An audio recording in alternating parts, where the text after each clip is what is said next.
है क्या? साहब हरिंद्र जीवन दीदी नीलावान जी के कहने पर बनाया है। वही हमारे आपके गुरु हैं जो हमारे आपके घरों में पूजित हैं, जो राह चलते किसी मंदिर में शिवलिंग के तौर पर है, कभी किसी मूर्ति के रूप में है, पर वहां तो उन्हीं महादेव को अपना गुरु उन्होंने बनाया है। शास्त्र कहते हैं कि शिव गुरु हैं, साहब ने बताया है हमको, और आपको बताने की आवश्यकता नहीं है कि हमारा जो धर्म है, हमारा जो अध्यात्म है, सनातन जो है, वहां के शास्त्र भरे पड़े हैं इस बात से शिव जगत गुरु है।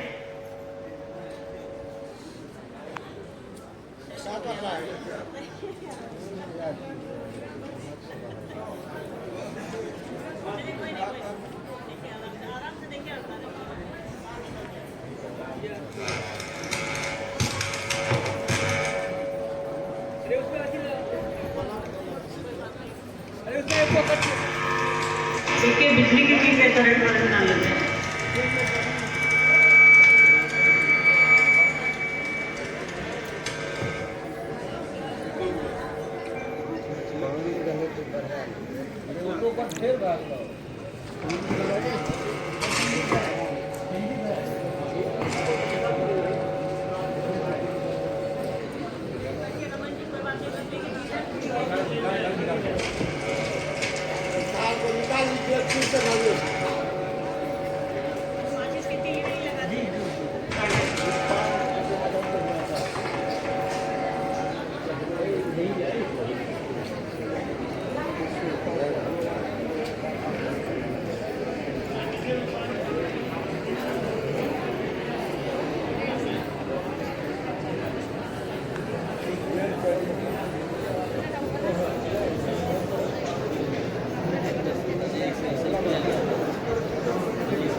परेशान होने की आवश्यकता नहीं है, मशीनें हैं, खराब होती रहती है, हो सकती है। तो हम लोग यहाँ इकट्ठा हुए हैं उसी महादेव की बात करने को जो हमारे आपके गुरु हैं, हमारे आपके घरों में पूजित है और नया नहीं है। साल दर साल से, हजारों हजार साल से हमारे आपके घरों में, मंदिरों में वो शिव पूजित है। बस घरों में पूजित है, मंदिरों में पूजित है, हमारे मन में पूजित नहीं हुए। शिव अगर हमारे मन में पूजित होते तो आज स्थिति अलग रहती। साहब को यह बताने की आवश्यकता नहीं पड़ती, उन्होंने सब दिया है, ज्ञान भी उनसे लीजिए। साहब हरिंद्र जी ने कहा कि सब कुछ उनका दिया हुआ है, वो सृष्टि के मालिक है, महेश्वर है, परमेश्वर कहा गया है उनको। हमारी आपकी सांस भी उन्हीं की दी हुई है, तो ज्ञान क्यों नहीं ले? समृद्धि देते हैं, पैसा देते हैं, परिवार देते हैं, संतान देते हैं, सब कुछ देते हैं, और हम लोग ज्ञान नहीं लेते हैं। सब कुछ उन्हीं का है। सृष्टि का जो मालिक है, घर के हम आप मालिक होते हैं जो अपना अधिकार जता लेते हैं कि ये मेरा घर है। वो तो ईश्वर है, परमेश्वर है, ईश्वरों में श्रेष्ठ है, वो महेश्वर है, वो पूरी सृष्टि उसकी है। वो जब ज्ञान भी देता है तो हम आप ज्ञान क्यों नहीं लेना चाहते हैं? तो उनके इस ज्ञान दाता स्वरूप से जहाँ हम पढ़ सकते हैं, सीख सकते हैं, समझ सकते हैं, उससे हमारा आपका मन अछूता था। तो साहब ने कहा कि शिव को अपना गुरु बनाइए, अपने जीवन में परिवर्तन लाइए। जीवन में परिवर्तन लाने का यह अर्थ नहीं होता है कि हमारे पास 2 पैसे हैं वो 8 हो गए, 8 है तो वो 64 हो गए। जीवन में परिवर्तन हमारे आपके मन से होता है। हमारा आपका मन बदलेगा तभी परिवर्तन होगा, नहीं तो जिसके पास पैसे हैं वो मन से उतना ही गरीब है, उसका मन नहीं बदला है। उसकी व्यवस्था बदल सकती है, पर मन का बदलना तो वो गुरु की दया से होगा, साहब दीदी के आशीर्वाद से होगा। देखिए ये क्षेत्र जो है आपका, ये कोशी, हम लोग तो यही बचपन हम लोगों का यहीं से शुरू हुआ, याददाश्त हम लोगों की यहीं से बननी शुरू होगी। बहुत छोटे रहे होंगे हम लोग, तो याद भी नहीं है। तो हम लोग इस क्षेत्र को ही, हम लोग इसको सहरसा, सुपौल या मधेपुरा से नहीं जानते हैं। साहब हमेशा कहते थे कोशी, तो ये कोशी का क्षेत्र है, ये कोशी की मिट्टी है। लोग कहता है, भूगोल कहता है कि ये बाढ़ है तो 6 महीना डूबा रहता है, सच्चाई भी यही है। पर यहाँ के शिव से महादेव की दया में डूबे रहते हैं, साहब दीदी के आशीर्वाद में डूबे रहते हैं। मुझको तो यही लगता है ये मतलब ये पहली जगह है जहाँ मतलब स्त्री और पुरुष, गुरु भाई और गुरु बहनें बराबर की संख्या है। मुझे तो आश्चर्य हुआ, मैंने लक्ष्मण जी को कहा भाई यहाँ तो बराबर की संख्या में स्त्री पुरुष, गुरु भाई भी उतने ही है, गुरु बहनें भी उतनी ही। ये साहब कहते थे कि कोशिश को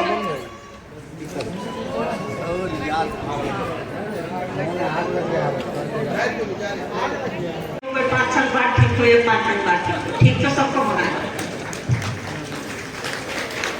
तय करना है कि ठीक होना है। धोबी के बाद में साफ कपड़ा थोड़ा जाता है, गंदे ना कपड़ा जाए। हम लोग साहब दीदी के पास आए हैं ठीक है होने के लिए ना, ये तो मशीनें हैं। यही कोसी की धरती है, मधेपुरा में विजेंद्र लोगों को याद होगा जब साहब बहुत तेज, पहले साहब बहुत तेज गाड़ी चलाते थे। बाढ़ का दिन था, पूर्णिया में वो पीका पुल पार कर रहे थे। हम लोग बहुत छोटे छोटे थे, याद नहीं, हम लोगों को तो याद नहीं है, मुझे तो याद नहीं है। तो माँ ने कहा कि गाड़ी जो है तेज बहाव में, कोसी का करंट तो बहुत तेज रहता है, तो तेज बहाव में साहब और गाड़ी तेज चला रहे थे कि जल्दी निकल जाए इससे, और पीपा पुल ऐसे ऐसे ऐसे हिल रहा था। तो माँ ने इसकी शिकायत, मतलब आपकी दीदी ने इसकी शिकायत महादेव से कर दी। ये गाड़ी बहुत तेज चलाते हैं, बच्चे भी हैं, गाड़ी में बच्चे थे, और वो उन्होंने कहा कि मुझे भी डर लग रहा था कि क्या पता आज कोई बचेगा कि नहीं बचेगा, कि कोसी में गाड़ी बह जाएगी। तो महादेव ने साहब को कहा कि मशीनें तुमने बनाई हैं, नियंत्रण करना सीखो। मशीनें तुमने बनाई है, नियंत्रण करना सीखो। हम लोगों ने बनाया है, नियंत्रण हम लोग उसी को करेंगे। अरे भाई साहब कोई बात नहीं, होते रहता है ये सब। देखिए हम लोग यहाँ जिस बात को करने आए हैं, ये सब तो चलता रहता है, मशीन खराब होती रही। जब हमारी आपकी कोई विषाद नहीं है तो मशीन का क्या है। हमारे जैसे आपके जैसे लाखों लोगों को वो परमात्मा को महेश्वर रोज बनाता है, रोज बिगाड़ता है, कोई फर्क नहीं पड़ता है। दुनिया उसकी चल रही है, वही चला रहे हैं। हाँ, जब वो गुरु की कुर्सी पर रहते हैं तब उन्हें फर्क पड़ता है कि मेरा विद्यार्थी आज स्कूल क्यों नहीं आया है, मेरे विद्यार्थी को गणित में 4 नंबर कम कहाँ आया है। माँ बाप से भी ज्यादा फिक्र टीचर की होती है, शिक्षक की होती है। तभी तो हम आप चाहे गरीब हो या अमीर हो, बच्चों को मास्टर के यहाँ भेज के, स्कूल के यहाँ भेज के निश्चिंत हो जाते हैं। स्कूल बंद रहता है तो हम माओ से पूछिए क्या हाल रहता है। यही मात्र है शिक्षक का, स्कूल का। तो जीवन में जब आपके छोटे से काम में जब गुरु का इतना महत्व है कि गर्मी की छुट्टी हो जाती है, अभी परीक्षा खत्म हुई है, छुट्टी है, तो परेशान हम लोग कि स्कूल कब खुलेगा। गुरु का ये महत्व है। और जब गुरु शिव हो, जगत गुरु हो, तब हमारे आपके जीवन में उनका क्या महत्व है बताने की आवश्यकता है क्या, ये बताइए। साहब जो कह रहे हैं, दीदी माँ जो कह रही है वो करने की कोशिश कीजिए। साहब ने कहा है शिव शिष्य बनो और दूसरों को प्रेरित करो शिव शिष्य बनने के लिए, तो वैसा हम आप करते रहे, शिव शिष्य बने और शिव शिष्य बनाने के लिए लोगों को प्रेरित करते रहे कि भैया महादेव को गुरु बनाने के बाद मेरे जीवन में ऐसा परिवर्तन आया है, मेरे जीवन में क्या क्या बदलाव आया है। और धरती पर कोई ऐसा आदमी नहीं है मेरे भाइयों बहनों कि कोई कह दे कि शिव को गुरु बनाने के बाद, साहब दीदी को अपना समझने के बाद उसके जीवन में परिवर्तन नहीं हुआ, अच्छा परिवर्तन नहीं हुआ है। ऐसा कोई भी आदमी नहीं है जो ये कह दे कि शिव को जब से हमने गुरु बनाया है या साहब दीदी को अपना समझा है हमारे जीवन में कुछ अच्छा नहीं हुआ है। धरती पर हमें तो नहीं लगता कि कोई एक ही आदमी खड़े हो गया ये कह देगा। तो सोचिए उन्होंने जो कहा है, वो जो कर रहे हैं, हमको और आपको वही करना है। वो कह रहे हैं कि यह 3 काम है, महादेव को अपना समझो, दूसरों को प्रेरित करो कि शिव मेरे गुरु हैं, आपके भी हो सकते हैं, और नमः शिवाय से प्रणाम करो। इतनी आसान विधा है, इतनी आसान विधा तो धरती पर आई ही नहीं है। शिव को गुरु बनाने की बात तो सबसे पहले साहब ने ही की हमसे और आपसे इस धराधाम पर, क्योंकि शिव गुरु है यह शास्त्र कहते हैं, पर वो गुरु कैसे होंगे यह शास्त्र नहीं कहते। यहाँ पे शास्त्र मौन है। लोग कह रहा है, शास्त्र कहते हैं था तो ब्रह्म जिज्ञासा अपतीतो भव, ब्रह्म को जानो। अरे भाई कैसे जाने, रास्ता तो बताइए। आप कह रहे हैं पढ़िए पढ़िए पढ़िए, कैसे पढ़े तक सिखाइए नहीं रहे। तो सिखाएगा कौन? वो गुरु सिखाएंगे। कौन आपको जगाएगा? वो गुरु जगाएंगे। आपके मन के दीपक को कौन जलाएगा? तो वो गुरु जलाएंगे। बोल तो आप रहे हैं, तो रास्ता तो बताइए। शास्त्र कह तो रहा है, रास्ता कोई नहीं कह रहा है कि ब्रह्म की ओर कैसे जाओ, ईश्वर की ओर कैसे जाओ। तो ये साहब ने बताया कि उस ईश्वर को, उस गुरु को अपना समझिए और ये 3 काम करिए। उधर जाने की विधा आपके पास सामने है। वो कह रहे हैं आओ चलो शिव की ओर। वो हमको और आपको शिव की ओर ले जाने धरती पर आए हैं। उनके साथ हो लीजिए, मन को उनके साथ ले चलिए। हमारी आपकी यात्रा सुगम रहेगी, आसान रहेगी। बस सिंपल सा उन्होंने कहा है कि शिव को अपना समझिए। हम लोग जैसे कॉमन है, मतलब सामान्यतः हम लोग जिसको अपना समझते हैं, बाल बच्चा है, घर द्वार है, माँ बाप है, चप्पल है। मामा कह रहे थे कि साहब का उदाहरण दे रहे थे, कहते हैं कि चप्पल के बराबर समझिए। कितनी छोटी बात है ये। साहब ने उस ईश्वर को, उस महेश्वर की तुलना हमारे आपके लिए किससे की? चप्पल से की। क्या हमारा आपका कर्तव्य नहीं है कि साहब को इस एहसान का बदला चुकाएं? कैसे चुकाइएगा? तो वो जो कह रहे हैं वो करिए। वो कह रहे हैं कि दूसरों को प्रेरित करिए कि शिव मेरे गुरु हैं, आपके भी हो सकते हैं, तो इस काम को करिए। साहब का पहला सूत्र है, वो पहले पिछले 45 साल से वो आदमी एक ही बात हमको आपको कह रहा है, यार अपने गुरु को अपना समझो। उसको कोना पे रख दिए हो, अगरबत्ती दिखाते हो, पानी भी डालते हो, सब कुछ करते हो, बेलपत्र भी चढ़ाते हो, पर उसको अपना ही नहीं समझते हो। हाँ, जब कष्ट आता है तो हम लोग उसको अपना समझते हैं। साहब ने लिखा है कि पीड़ा के क्षणों में गुरु की दया तीव्र हो जाती है। हम आपसे जब परेशान हैं तभी अपनों को याद करते हैं क्या? क्या परेशानी में ही साहब दीदी आपको याद आते हैं?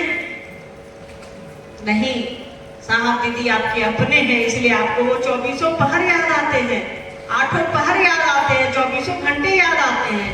तो साहब ने कहा है कि शिव को अपना समझिए ना। जिसको भी हम अपना समझते हैं, जिससे लगन लग जाती है, जिससे प्रेम हो जाता है, उसकी बड़ाई तो ऐसे ही कर लेते हैं हम आप। पहला सूत्र है उसको अपना समझना। हे शिव आप मेरे गुरु हैं, अपने हैं, मैं आपका हूं, मुझे शिष्य पर दया कर दे।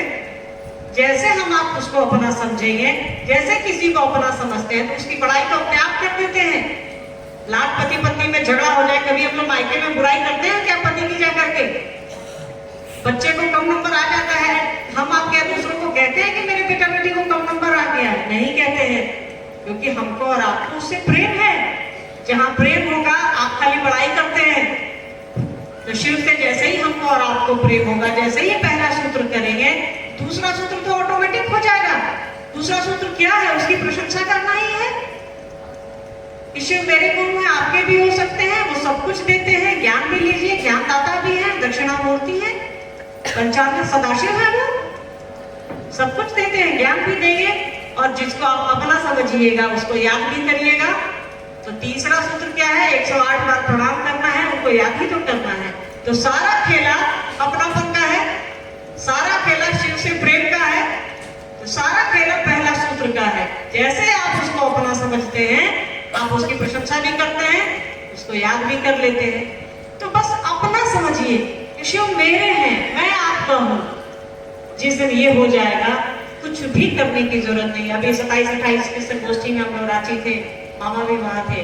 साहब ने कहा, ये वीडियो आप लोगों ने देखा होगा यूट्यूब पर, वायरल है ये, कि आप करोड़ों बार नमः शिवाय कर लीजिए, आप शिव की चर्चा कर लीजिए, अगर आपका शिव से प्रेम नहीं हुआ, सब बेकार है। आपने पहला सूत्र नहीं किया, मन से, जुबान से नहीं। जुबान से तो हम आप रिक्शा वाले को भी भैया बोलते हैं, समझते हैं क्या? भाई जी तो बोल देते हैं, समझते हैं भाई जी। उसको चोट लग जाती है तो दर्द हमको आपको नहीं होता है, पर अपने लोगों को चोट लगती है तो दर्द हो जाता है। तो शब्द में और भाव में और अपनेपन में फर्क हो जाता है। तो महादेव को अपना समझिए, साहब दीदी को अपना समझिए, मन में एक त्रिभुज बनाइए, ऊपर महादेव को बैठाइए, नीचे साहब दीदी को बैठाइए।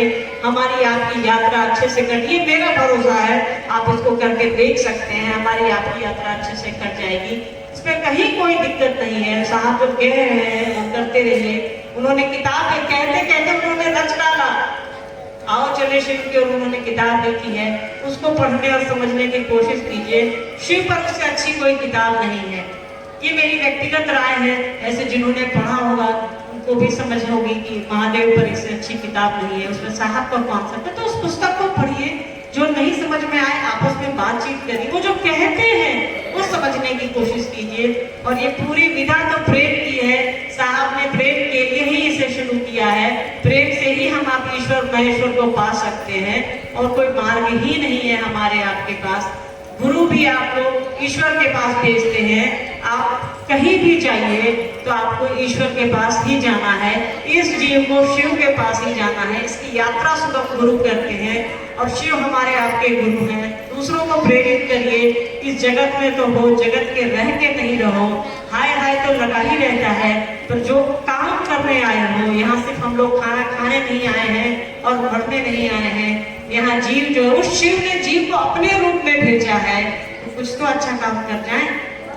तो जीव का सबसे अच्छा काम है शिव होना। ईश्वर ने इसीलिए हमको और आपको यहाँ भेजा है। यहाँ हमारी और आपकी यात्रा, हम लोग कहते हैं कि यहाँ से निकलेंगे तो घर जाएंगे। क्या ये घर है ना हमारा? घर जाते ये घर रहता तो कोई मरता नहीं। हम लोग यहाँ मरते हैं, नहीं चाहते हैं मरना तो भी मरते हैं। मतलब कहीं और जाना है हमको और आपको। हमारी ये यात्रा है, ये बाजार है जहाँ हम आप आए हैं खरीदार की तरह। रहते हैं कुछ साल, कुछ महीने, 75 साल, 80 साल, 80 दिन, कुछ दिन रहते हैं, कुछ साल रहते हैं, कुछ दशक रहते हैं और चले जाते हैं। मतलब कहीं और जाना है हमको और आपको। तो उस जाने की प्रक्रिया को थोड़ा आसान कर लीजिए। साहब दीदी जो कह रहे हैं वो करने की कोशिश कीजिए। वो कह रहे हैं आओ चले शिव की ओर, वो है हमारी आपकी उंगली पकड़े पकड़े शिव की ओर ले जाने के लिए, शिव के राजमार्ग पर चलाने के लिए। तो साहब के साथ शिव की ओर चलने का प्रयास करिए, दीदी के साथ शिव की ओर चलने का प्रयास कीजिए। और आप तो खुद ही इस कोशी की मिट्टी पर हैं। यहाँ से बड़ा चमत्कार तो जीवन में किसी ने देखा ही नहीं होगा। कई साधु संत धरती पर आए, किसी ने किसी को जिंदा कर दिया, किसी ने किसी को बैसाखी से उतार दिया, किसी ने किसी को संतान दे दिया, सब कुछ कर दिया। किसी ने मिट्टी को रसगुल्ला बना दिया। पर धरती पर महादेव को मिठाई खिलाने वाला एक ही साधु है, वो है साहब हरिद्रानंद। और किस मिट्टी के हैं? इतनी जागृत मिट्टी के हैं आप। तो आपको तो कुछ भी बनाने की आवश्यकता नहीं है। आप लोगों को तो हम लोगों को दिशा निर्देश देना चाहिए कि ऐसे करिए, ऐसे करिए, शिव की ओर ऐसे चलिए, साहब दीदी की ओर ऐसे चलिए। इतनी जागृत मिट्टी है ये, साहब दीदी की मिट्टी है ये। यहीं से शिव चर्चा शुरू हुई। पटना में भले इसका प्रवास तेज हुआ, पर साहब ने आधारशिला यहीं रखी थी, इसी मधेपुरा में रखी थी, जहाँ विजेंद्र बाबा लोग साथ थे, उनके साथ हैं उनके और साथ रहेंगे उनके। तो हम आप क्यों नहीं रहे? हम लोगों को प्रेरित करना चाहिए कि महादेव की ओर चलो। साहब जैसा चाहते हैं, दीदी माँ जैसा चाहती हैं, वैसा बनने की कोशिश करो। देखिए ये एक बैठक है, पर इतनी भीड़ हम लोग मतलब क्या बताएं आप लोग। तो बैठक के तौर पे था, पर कैसे माइक में कुछ कहना है तो कहिए। कुछ समस्याएं हैं मतलब महादेव के काम से रिलेटेड या साहब दीदी के बारे में, तो आप पूछ सकते हैं, कोशिश कर सकते हैं हम लोग माइक 2-4 जगह घुमाने की। अगर कुछ बात करनी है मुझसे तो आप कर सकते हैं, नहीं तो जिज्ञासा है।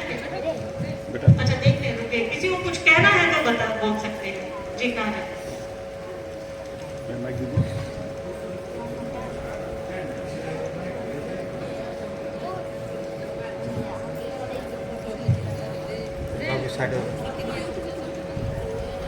बोला जाए।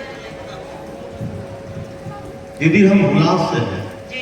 हमारे मन में एक विचार बराबर चलता है कि हम महादेव के प्रिय कैसे हो जाए। महादेव तो सबके प्रिय है, वास्तव में हम महादेव के कैसे प्रिय हो। और एक ये है, और दूसरा है कि साहब की एक वाणी हम सुने हैं, जो वाणी मेरे जहन में उतर गया है। साहब की वाणी रांची में भी सुने थे अगले साल 24 मार्च को। और इधर यूट्यूब पर मेरे दिन की शुरुआत होती है उनका एक वीडियो सुनने से। मॉर्निंग वॉक में जब तक उनका वीडियो हम नहीं सुनेंगे हमें चैन नहीं है।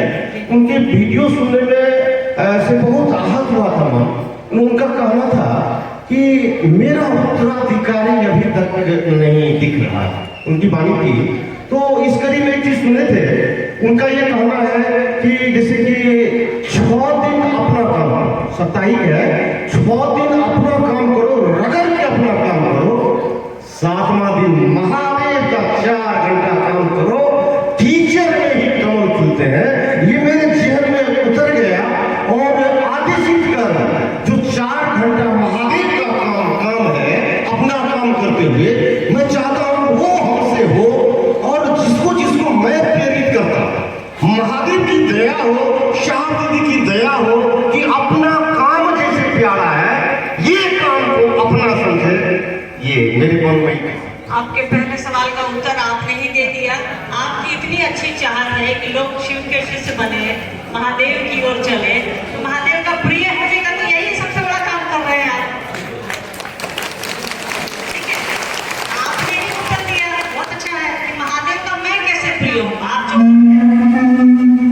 आप जो कर रहे हैं उसे महादेव के प्रिय हो। ठीक है, आपके पहले सवाल का उत्तर हो गया। रही दूसरी बात, साहब ने कहा कि मेरा कोई उत्तराधिकारी जैसा नहीं दिख रहा। उत्तराधिकारी, ठीक है, इसके अर्थ को समझिए कि मेरे बाद कोई मेरे जैसा कैसे दिख जाएंगे भाई। महादेव ने एक सांचा बनाया हरिद्रानंद का, दूसरा बनाया नीलमानंद का और तोड़ दिया, कैसे हो जाइएगा। धरती पर एक ही हरिद्रानंद, एक ही नीलमानंद, दूसरा कोई नहीं। हाँ, नकल उतारेंगे हम लोग, नकल अच्छे की ही उतारेंगे। अब अमिताभ बच्चन का नकल उतारिएगा। शिव शिष्टता में नकल किसकी? साहब की, दीदी की। ठीक है, तो उनका दरदपी जगह जायज है। और जहां तक उत्तराधिकारी की बात है, हम सभी उनके, उन्होंने तो बराबर से हमको भी दिया, आपको भी दिया। उनके पास जो भी था सबको बराबर से दिया। साहब ने, दीदी ने कोई बेईमानी नहीं की। उनके पास जो भी था सबको बराबर। भविष्य में भी कोई शिव शिष्य होगा तो साहब किस आध्यात्मिक विधा का उतना ही हकदार होगा जितना हम हैं, जितना आप हैं, जितना आप हैं। ये ध्यान रखिएगा, ठीक है। इसके लिए सोचने की, हाँ, ये समझने की जरूरत है कि साहब जैसा हम अब बन नहीं पा रहे हैं, तो इसके लिए बहुत ज्यादा साहब के जैसा करने की आवश्यकता है। हम अब कर रहे हैं निश्चित रूप से। गंगा के पास हम अब तो गए हैं, हमारा बर्तन कितना बड़ा है जो हम गंगा जल लाएंगे इस पर डिपेंड करता है। कोई ग्लास लेके पहुंचा है, कोई बोतल लेके पहुंचा है, कोई ड्राम लेके पहुंचा है, कोई टैंकर लेके पहुंचा है। तो हमारे आपके बर्तन पर निर्भर करता है कि साहब दीदी बनने की प्रक्रिया में हम कितना बड़ा पात्र लेकर घूम रहे हैं। ठीक है, वो तो चाहते हैं वो करते रहिए ईमानदारी से, यही पैरामीटर है। वो जो चाह रहे हैं वो करते रहिए। और आपने बहुत अच्छा कहा कि आपके दिन की शुरुआत ही साहब दीदी की वाणी से होती है, इससे अच्छा कुछ भी नहीं। बहुत बढ़िया। आदेशित कर्म जो है तो उसमें साथ नहीं होता। आप खुद तो करिए, आप करने लगेंगे, दूसरा साथ देने लगेंगे। ठीक है जी, और किसी को कुछ कहना है? जी, कहा है पीछे कोई कह रहे हैं, बोलिए, एक दो लोगों को लीजिए, कोई बात नहीं। जी, कहा है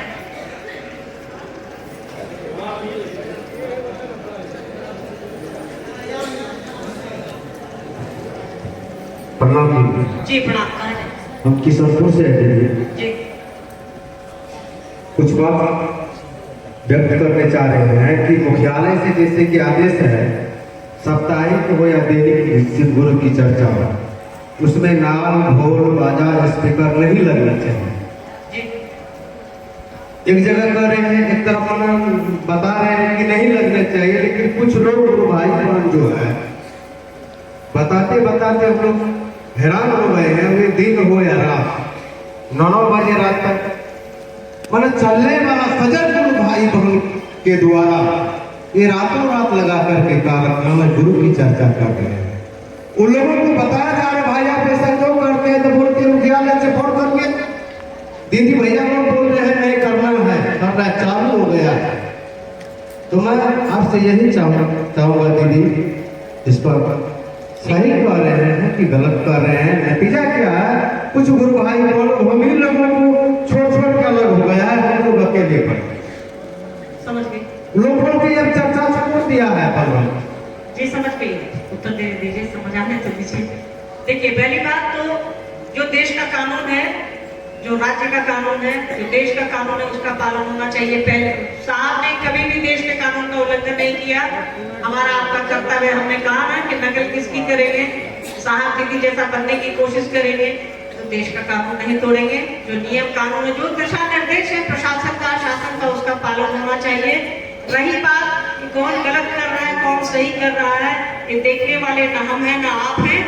समझा दीजिए 2 बार 4 बार 5 बार। अब आप हम ही को समझाइएगा कि बिजली का नंगा तार है, मत छुइए मत छुइए। 2 बार मना करिएगा, 3 मना करिएगा, चौथी बार जाकर छुएंगे अपने मारेगा, उलट जाएंगे। जो कर रहा है उसको समझा दीजिए 2 बार 3 बार कि भैया हमारा ये उद्देश्य नहीं है, ठीक है। साहब जो कहते हैं वो करने की कोशिश कीजिए, नहीं तो भाई प्रशासन का नियम तोड़िएगा तो हम हो या आप हो, वो नियम है, उसको टूटना नहीं चाहिए। किसी दिन पुलिस आएगी उठा के अंदर कर देगी। तो ऐसा कोई भी काम नहीं कर रहे जिससे साहब की प्रतिष्ठा पर आ जाए, दीदी माँ की प्रतिष्ठा पर आ जाए, महादेव जो हमारे आपके गुरु हैं उसकी प्रतिष्ठा पर आ जाए। हमको आपको कोई नहीं जानता था, ये याद रखिएगा। ये हमारा खेला नहीं है कि आप लोग यहाँ 1500 लोग मेरी बात सुनने आए हैं। ये खेला उसका है, गुरु का है, साहब दीदी का है। नहीं तो हमको और आपको तो अपना पड़ोसी के अपना बाल बच्चा तो पूछता ही नहीं, दूसरे आदमी क्या प्रदान करेंगे। तो ये सजग रहिए, संभल के चलिए। शिव शिष्टता प्यार की विधा है। बस साहब ने कहा है इससे शिव जो है वो सर्वोच्च शिखर है, तो वहां गलतियां करिएगा तो उसकी भी सजा है, प्यार करिएगा तो लेमन जूस भी मिलता है। दोनों बातें ठीक। चलिए कुछ कैसा है पढ़िए।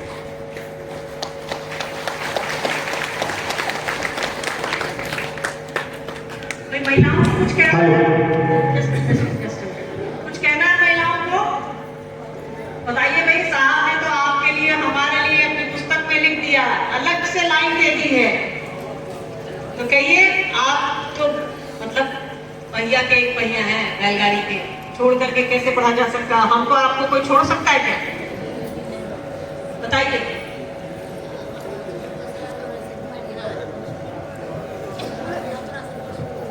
प्रणाम दीदी। जी प्रणाम। आ जा दीदी हमसे एक निवेदन है जी। 2004 में हम दोनों पति पत्नी घोषणा करा है शिव को गुरु माने, और जब मेरा पति बीमार हुआ तो उसको मैं चरण धो के पिए कि मेरा सिंदूर है और नहीं रहा। साहब दीदी कैसे दया से शरीर त्याग दिए। क्या मेरा गुरु शिव नहीं हो सकते हैं? आप मेरा घोषणा कराना होगा।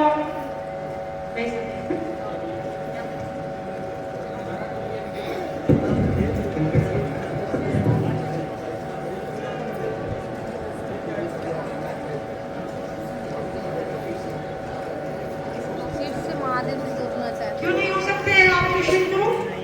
इसके लिए आपको दोबारा से घोषणा करने की आवश्यकता है क्या? शिव से मन होगा कि देह होगा कि घोषणा होगा? ठीक है, आपके साथ जो भी रूप संभावनाएं हो गई हैं, ठीक है, इसका हमें तहे दिल से दुख है।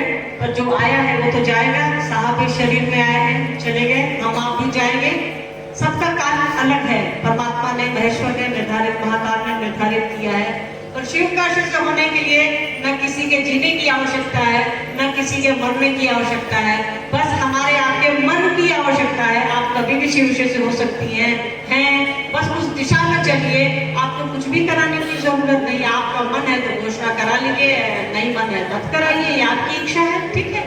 और दीदी ऐसे दया कर दीजिए कि हम लोग के गांव में साप्ताहिक हो और सब इस दिशा में चले, यही हमसे प्रार्थना है। देखिए जब जिसके पास जो है वही मांगिए। आप दया तो महादेव करेंगे ना, हम कहाँ से करेंगे?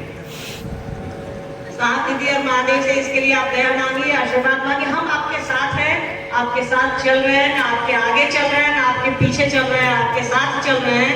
साथ चलिए, हम लोग एक दूसरे का साथ, हाथ में हाथ बढ़ाते हुए गाना है ना, तो साथी चल टाइप से, साथी हाथ बढ़ाना टाइप से। तो एक दूसरे का साथ दीजिए, मन से साथ दीजिए, ताकि हम लोग साथ दीदी के संकल्प को लेकर के आगे चल सके, पूरी दुनिया को, पूरी सृष्टि को बता सके कि शिव मेरे गुरु हैं, आपके भी हो सकते हैं। बताइए, सवाल देखते हैं। जिज्ञासा है,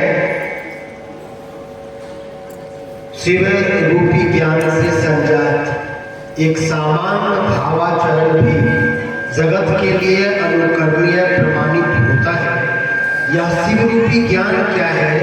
गुरु बहन भूली। साथ की पंक्ति है ये शिष्यानुभूति की। शिव रूपी ज्ञान से संजात। शिव रूपी ज्ञान क्या है ये बताइए। हम लोग जो यहाँ बैठे हैं बिना ज्ञान के बैठे हैं क्या? इस देश में लाखों जातियां हैं, हजारों संप्रदाय हैं, सैकड़ों धर्म हैं, सैकड़ों पंथ हैं, फिर भी हम सभी यहाँ 1500 लोग प्यार दुलार से एक दूसरे के साथ सच सच करके बैठे हैं। सबको इतनी समझ आ गई है भैया ये जाने की जगह ये है, यहाँ कोई किसी जाति का नहीं है, हमारी एक ही जाति है कि हम साहब दीदी के हैं, महादेव के, और कोई हमारी जाति नहीं है। हमारा एक ही धर्म है कि हम शिव शिष्य हैं और कुछ नहीं है। यही तो शिव से आया ज्ञान है, तो जीव को ईश्वर की ओर ले जाता है, जीव को इंसान बनाता है। तो हमारे आपकी समझ में ये आ रहा है कि यहाँ कुछ भी रखा हुआ नहीं है, सारी चीजें बेकार है, बस शिव ही सब कुछ है। तो हम समझ रहे हैं यही तो है शिव रूपी ज्ञान। और है क्या अलग से घोड़ा और बिल्ली बनेंगे क्या हम आप? जैसे है हमारे मन को शिव की ओर जाना है, हम आप जा रहे हैं उस शिव की दया से, साहब दीदी के आशीर्वाद से। यही तो वो ज्ञान है, शिव रूपी ज्ञान है जो हमको और आपको जीने की कला सिखला रहा है। सभी बैठे हैं, माइक बंद हो जा रहा है तो हम लोग लग रहा है कि माइक वाले को क्या कर देंगे, किस लिए? यहाँ गाना भजन नाच तो हो नहीं रहा, शिव की बात हो रही है, साहब दीदी की बात हो रही है। क्यों परेशान हम आप हो जा रहे हैं? उनकी बात सुनने के लिए, महादेव की बात सुनने के लिए, साहब दीदी की बात सुनने के लिए। यही तो है क्या कि हमारा आपका मन समझ रहा है कि यार कुछ नहीं है, जो है सो महादेव है, जो है सो साहब दीदी है।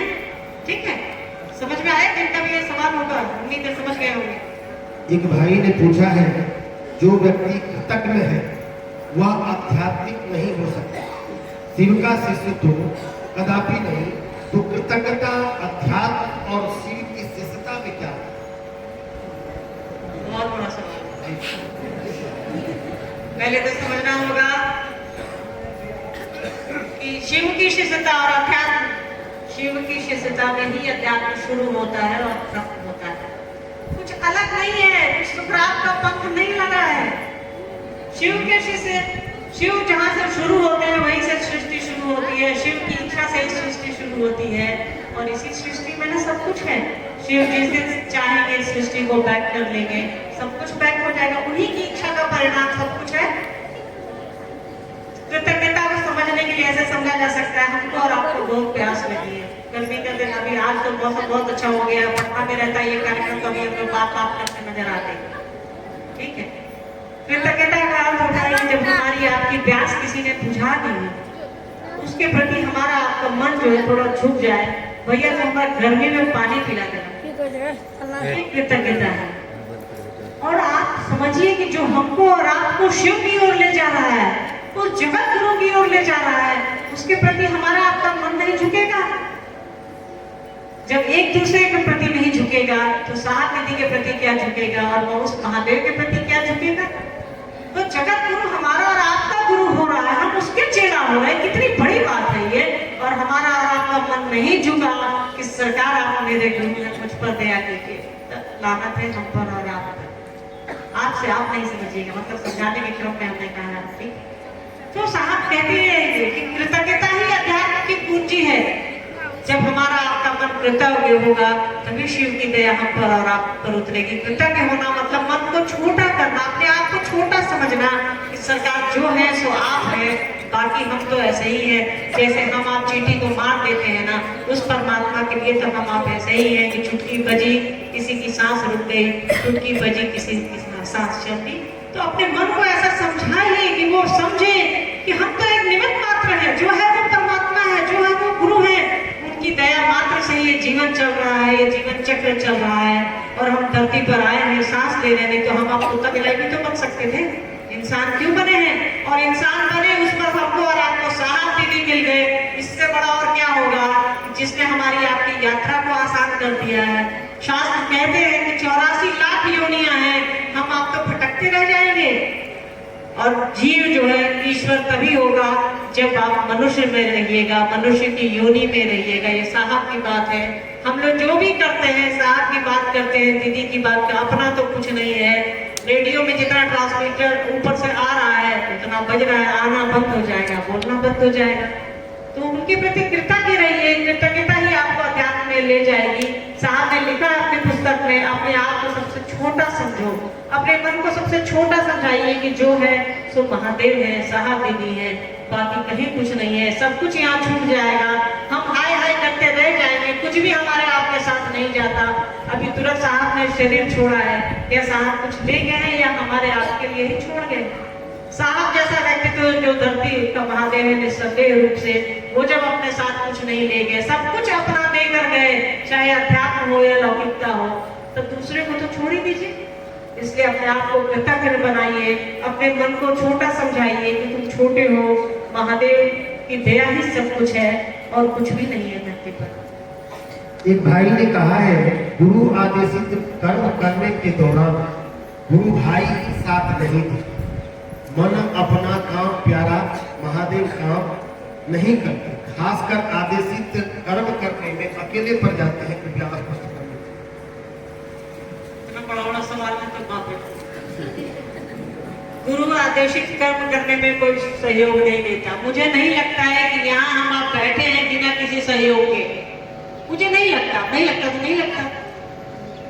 खैर चलिए, जिसका भी सवाल है व्यक्तिगत सवाल है, आप खुद कोशिश करिए ना।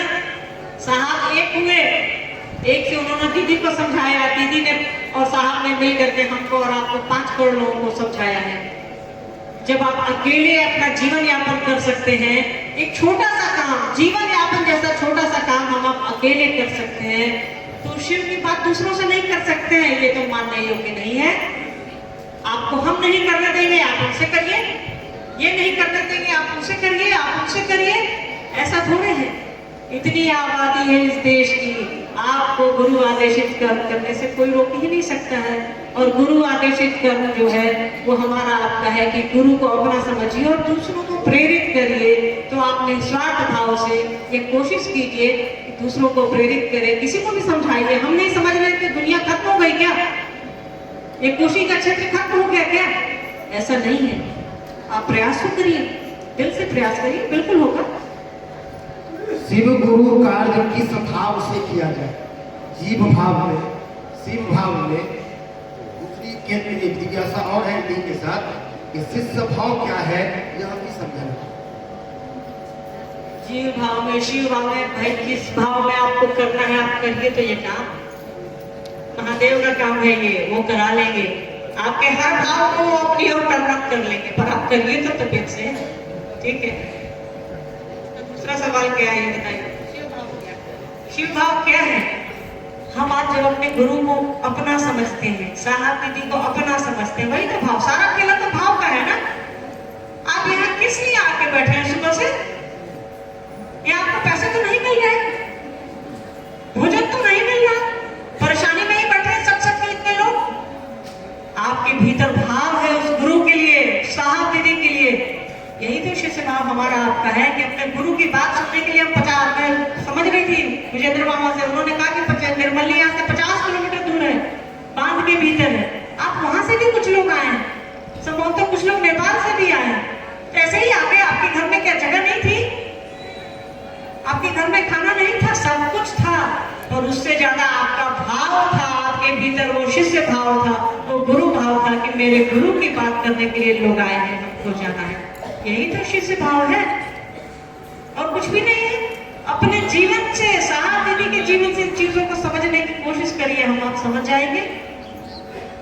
शिव शिष्यों में ज्ञान युक्त प्रेम का उत्कर्ष कैसे हो? शिव शिष्यों में ज्ञान युक्त प्रेम का उत्कर्ष कैसे होगा? शिव से होगा, शिव की दया से होगा, उस करुणा निधि से होगा जो इस धरती का मालिक है, जो इस ब्रह्मांड का मालिक है। वो चाहेंगे तो सबको, वो चाह रहे हैं कि वो शिव दूसरों के गुरु हो रहे हैं। उनकी चाहत का ही परिणाम हम आप हैं, उनकी चाहत का ही परिणाम भगवान शिव की शिष्यता है। यही तो है, वो चाहेंगे तो होगा। सारा खेला उनकी चाहत का है। उन्होंने चाहा एक को हम बहुश्या, एक से मैं अनेक हो जाऊं, हो गए।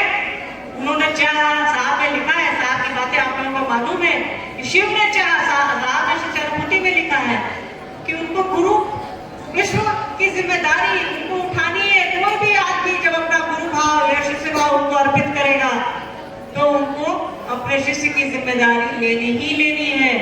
तो हम आप ऐसी कोशिश करें कि उस महादेव को, उस जगत गुरु को अपना भाव संप्रेषित करें कि सरकार आप मेरे गुरु हैं, मुझ पर दया करिए। ठीक। शिव गुरु की चर्चा शिव भाव जागरण की अनुपम विधा। शिव चर्चा के उपरांत भी यह भाव सामान्य नहीं रहता, उपाय संबंधित। इसमें दिक्कत क्या है? दूसरा सवाल करते हैं, इसमें दिक्कत क्या? आप हमेशा शिव भाव में रहते तो और अच्छा ही है ना। अभी वो गुरु भैया ने कहा ना, भाई ने, साहब ने कहा कि 4 घंटे तो जरा बिताओ इसमें, आपका मन इसमें रह रहा है तो ये तो और भी अच्छी स्थिति है। बस आपने कहा है जो खुद का काम नहीं करता वो खुदा का भी काम नहीं करता। महादेव का भी काम करिए, अपना भी काम करिए। पहला सवाल क्या? दूसरा सवाल का उत्तर पहले दे दिए। भूस्कोल विद्यार्थी पहले दूसरे के सवाल करते थे। शिव चर्चा के उपरांत यह भाव सामान्य नहीं। ये तो दूसरा, ये तो कर दिया। पहला सवाल, शिव गुरु की चर्चा शिव भाव जागरण की अनुपम विधा है।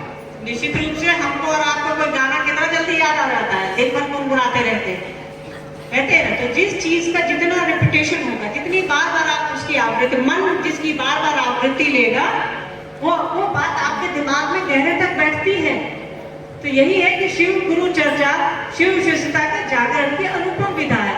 हम आप जब बात कर रहे हैं महादेव की, अभी सुबह से इतनी बात हो रही है शिव गुरु की, साहब दीदी की, तो हमारा आपका मन कहीं ना कहीं महादेव के इर्द गिर्द तो घूम रहा है। हर अपने तो मेरा हो या आपका हो, तो यही ना है। इस जगत में लोग हाय हाय कर रहा है, हम वहां बैठ करके महादेव की बात कर रहे हैं, इससे अच्छी बात क्या होगी? यही तो परिवर्तन है शिव शिष्यता का, यही तो परिवर्तन साहब दीदी ने लाया है। लोग मकान के पीछे, घर के पीछे, सब कुछ के पैसे के पीछे भाग रहे हैं। हमारा आपका कमोबेश कुछ देर के लिए ही महादेव के पीछे भाग रहा है, साहब दीदी के पीछे भाग रहा है। ये तो बहुत अच्छी स्थिति है। ठीक। भागात्मक ज्ञान और बोधात्मक ज्ञान क्या है? वाकात्मक, वाक से हुआ है, वाक मतलब शब्द बोलना। ठीक है, जो कोई बोल रहा है इसका कोई मतलब नहीं है, हम ऐसे ही बोल रहे हैं भाई जी भाई जी भाई जी, दीदी जी, इसका कोई मतलब नहीं है। क्योंकि उस भाई के लिए, उस दीदी के लिए मेरे अंदर कोई भाव ही नहीं है। गिर जाइए, क्या फर्क पड़ेगा? हम आप रोड पर चलते हैं, इतना सारा एक्सीडेंट होता है, जान पहचान नहीं रहती है, बोल रहा हाँ चोट लगे, देखिए ना एक्सीडेंट हो गया। पर एक शिव पता चल जाए कि उस बाइक वाले बच्चे के हाथ में कंगन है, क्या आप चल देते हैं या खड़े हो जाते हैं? ये बताइए। बस यही अंतर है वागात्मक में और भावात्मक में। जहाँ आपका भाव है, जहाँ आपका संबंध है, आपका मन खड़ा हो जाता है। यही शिव की शिष्यता है कि महादेव के पास हमारा आपका मन खड़ा हो जाए। जहाँ वागात्मक है, हम आप चल देते हैं, अफसोस करते हैं, अरे चोट लग गई होगी, लग रहा माथा फट गया, खून गिरा हुआ था या हो गया था। पर अगर गलती से भी नजर पड़ जाती है कंगन पर, तो हमारे आपके कदम बढ़ नहीं पाते हैं, रुक जाते हैं। यही फर्क है वागात्मक में और भावात्मक। साहब दीदी के पास महादेव माँ भगवती साधु के वेश में मिलने आते थे या कुछ दे जाते थे। आपने इसे देखा? कोई एक ही आदमी बोलेगा कि आप लोग बोलिएगा या हम बोलेंगे, कुछ दे देंगे।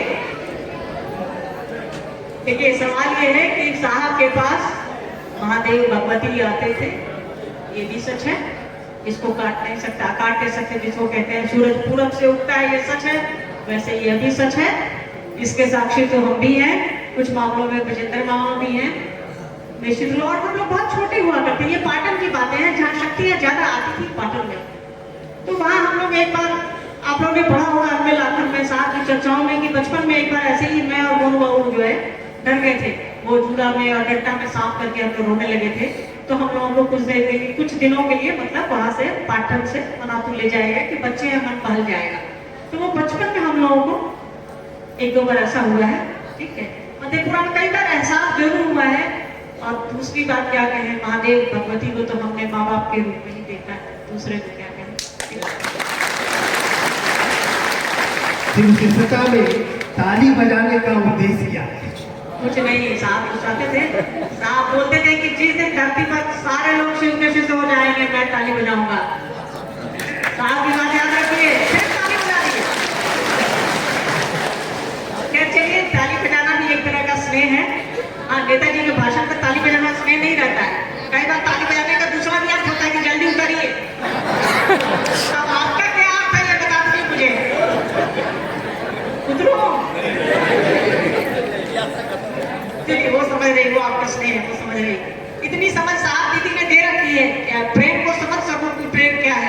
क्या है? शिव को गुरु बनाना कर्मफल है या कर्म? पानी इतना सवाल पूछेगा, पानी पड़ा इतना पाउडर गिरा पड़ा। मामा इतना सवाल करवाइएगा तो पता चलेगा पानी चढ़ाना पड़ेगा। हाँ, क्या कर रही है? शिव को गुरु बनाना कर्मफल है या कर्म? देखिए, सबसे पहले तो साहब की बात को अगर समझिए तो उस जगत गुरु का शिष्य होना कितना कठिन है। सोचिए कि अब तक शास्त्र कहते हैं सृष्टि हजार साल से चली आ रही है, तब तक शास्त्र कहते हैं कि मात्र 112 लोगों की सूची शायद शिव पुराण में है, शायद 112 लोगों की या 112 1500 है कि? सोचिए कितनी बड़ी बात है। तो इसमें हमारा आपका कोई रोल नहीं है। किसी ने दे दिया उठा करके कि शिव शिष्य बन जाओ, हम आप बन गए, ये साहब दीदी का रोल है, बाकी किसी का कोई रोल नहीं है। ठीक है, महादेव की इच्छा हुई कि वो हमारे आपके गुरु हो जाएं, और साहब को उन्होंने कहा कि तुम जो करते हो दूसरों को करने को कहो। साहब ने हमको और आपको कह दिया, और हमारा आपका मन कुछ सेकंड के लिए उस दिशा में चल पड़ा। हम आप शिव शिष्य होने की मन समझता है कि हम शिव शिष्य हो गए, इससे अच्छी बात क्या होगी? निश्चित रूप से ये हमारा कोई कर्मफल भी होगा और हमारा कर्म भी होगा, पर इससे सबसे ऊपर की बात है कि मेरा कुछ नहीं है, किसी ने दे दिया, हमने खा लिया, प्यास बुझ गई, प्यास लगी थी, किसी ने पानी पिला दिया, प्यास बुझ गई। तो ये निश्चित रूप से साहब दीदी का काम है। वो अपने पास रख सकते थे, पर उन्होंने हमको और आपको बराबर से बांट दिया कि तुम भी शिव शिष्य बनो, तुम भी बनो, तुम भी बनो, सब बनो। तो इसमें सिर्फ और सिर्फ साहब दीदी का रोल है। ना हमारे इतने अच्छे कर्म हैं, ना हमारा इतना अच्छा कर्मफल है कि आप शिव के शिष्य बनिए। साहब ने दे दिया है, इसके लिए हमको और आपको साहब दीदी के प्रति कृतज्ञ होना चाहिए, मन को झुकना चाहिए। इसमें कहीं से कोई शक मत रखिएगा, और मन को झुकाइए, एहसान चुकाइए उनका। एहसान चुकाने का एक ही रास्ता है साहब दीदी का, कि वो जो कह रहे हैं वो करते रहिए। वो कह रहे हैं शिव शिष्य बनो, और दूसरों को प्रेरित करो को वो शिव शिष्य बने। तो साहब दीदी का एहसान चुकाने का यही समय है, चुकाने की हम आप कोशिश करिए। और इसमें हमारा आपका कोई रोल नहीं है। गीत है ना, जितनी चाबी भरी राम ने उतना चले खिलौना, ये साहब दीदी का रोल है। उन्होंने हमको और आपको शिव शिष्य बनाया है, और हम आप बन रहे हैं, और शिव की इच्छा है, जगत गुरु की इच्छा है कि वो हमारा आपका गुरु है। दो जिज्ञासा और है, अगर इजाजत आप लें तो। पूछिए, बोलिए, आप ऐसे नहीं बोलिएगा, इजाजत लीजिए न लीजिए, बोलवे कीजिएगा, बोलिए। साहब के कंटिका में दिवा काल में चर्चा करने के लिए लिखा गया है। हम लोग देहात क्षेत्र से मजदूर, किसान, व्यवसाय वर्ग के लोग हैं। दिवा काल के चर्चाओं में गुरु भाई गुरु बहन नहीं आ पाते हैं, क्या रात्रि के समय में साहब का आदेश है संध्या के बाद, मतलब शाम के बाद, अंधेरा होने के पहले, गोधूली बेला जिसको कहते हैं हम लोग, शिव चर्चा बंद हो। उनका आदेश है तो बंद होनी चाहिए। हमसे पूछिएगा तो यही कहेंगे, बाकी आपकी जो मर्जी है करिए, पर ये याद रखिएगा शिव की शिष्यता में, भगवान शिव की शिष्यता में वही परिणामदायी है जो साहब कह रहे हैं। ऐसे करते रहिए, फायदा कुछ नहीं है। साहब के आओ चले पुस्तक में लिखा है, रहो तो शिव, जियो तो शिव, बनो तो शिव। ये साहब की पंक्तियां हैं, जियो तो शिव, बनो तो शिव, रहो तो शिव। शिव जैसा बनिए, रहिए शिव जैसा। शिव के पास तो सब कुछ है, दुनिया के मालिक हैं, फिर भी तस्वीरें जो कहती हैं मृग छाल में दिखते हैं। हमारा आपका कपड़ा फट जाए तो तुमसे बाबूजी को कहेंगे पापा पैसा दीजिए, कपड़ा फट गया, जबकि अलमारी में कपड़ा है 2-4। ठीक, तो खैर ये तो उदाहरण है। साहब ने कहा है बनो तो शिव, रहो तो शिव, जियो तो शिव। आपका मन शिव जैसा हो, आप शिव जैसा बनिए, शिव जैसा रहिए और शिव जैसा जिए। कि सब कुछ है तो भी बहुत अच्छा, कुछ नहीं भी है तो भी बहुत अच्छा। हमारा आपका गुरु गृहस्थों का गृहस्थ है और शमशानी भी है। साहब कोई देखिए इतने बड़े अफसर के बेटा, और हमारे आप से भी बस एक धोती और एक बनियान पर तो साथ में पूरी जिंदगी गुजारी कि नहीं गुजारी। तो साहब से सीखिए। साहब ने लिखा बनो तो शिव, रहो तो शिव, जियो तो शिव। तो यहाँ धरती पर 2 ही आदमी शिव जैसा बने, वो साहब और दीदी बने। बनो तो शिव, रहो तो शिव, जियो तो शिव। तो उनके जैसा बनने की कोशिश कीजिए, ठीक है। आप सभी यहाँ आए, अच्छा लगा। मंडल सर आए क्या? जी। अच्छा जी, हाँ सर। तो मंडल अंकल अभी आए हैं, ठीक है। आप लोग उनकी बात सुनिए। वो इतनी दूर से चल के आए, उनकी तबीयत नहीं ठीक थी, फिर भी वो बेचारे आए हैं यहाँ। और अब अगर मुझसे सवाल होगा तो पानी चढ़ाना पड़ेगा भाई 5 साल, ठीक, ये ध्यान रखिएगा।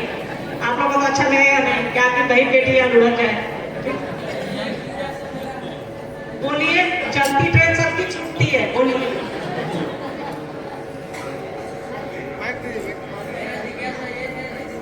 जी,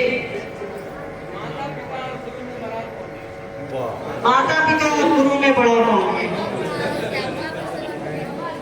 माँ को, जगत की बात करें तो माँ को पहला गुरु बनाया गया है, ठीक है।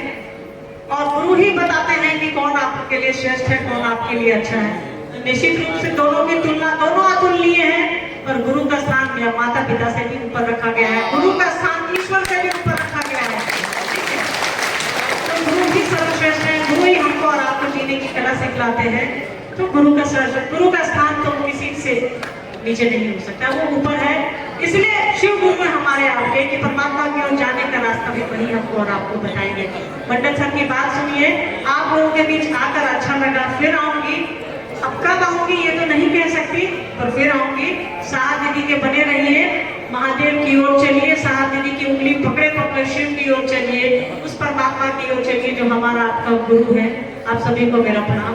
आप सभी मुझे आशीर्वाद जरूर दीजिए। ये क्षेत्र ऐसा है जहाँ मेरा बचपन, मुझे तो याद नहीं है, 5-6 साल के होंगे, पर आपके बीच आए हैं तो आशीर्वाद दीजिए कि महादेव का काम जैसा साहा दीदी चाहते हैं, जैसा हम चाहते हैं, नहीं गोरी तेरा आचरण कितना, जैसा साहा दीदी चाहते हैं वैसा हम आप करें, वैसा हमसे हो पाए, ऐसा आशीर्वाद दीजिए। मंडल सर आए हैं, उनकी बात सुनिए, समझिए। आप सभी को मेरा प्रणाम।